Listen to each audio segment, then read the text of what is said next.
0% მაქვს მარცხენა თვალში და მარჯვენა თვალში მაქვს 3% ისიც ბუნდუნად ხედავ დაბურულად.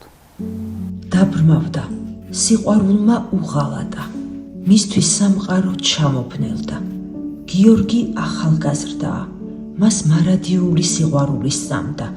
ნიშნობის ბეჭედიც კი არჩეული ჰქონდა, მომავალზე ოცნებობდა. მაგრამ ერთ დილას სინათლე გაქრა. მან თვალები გაახილა და ვერაფერი დაინახა, მხოლოდ სიბნელე.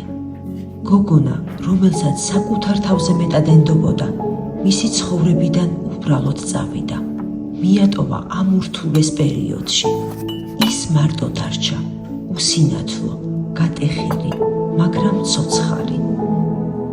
მისი ერთადერთი შანსი თურქეთში ოპერაციაა, რომელიც $16,000 ღირს. ოჯახისთვის ეს წარმოუდგენელი თანხაა. ყველაზე მეტად მინდა რომ თანახმ დავინახო ეს სამყარო დავინახო კიდევ და კიდევ ერთხელ. ის არ ითხოვს შეცოდებას, ის ითხოვს შესაძლებლობას, რომ ისევ დაინახოს სამყარო. ღმერთი უკვე დაეხმარა მას ჩვენს პოვნაში. ახლა ჩვენი ჯერია, დავეხმაროთ მას სინათლის ხელახლა დანახვაში. გადარიცხეთ ნებისმიერი თანხა ჩერნოვეცკის ფონდის ოფიციალური საიტის მეშვეობით.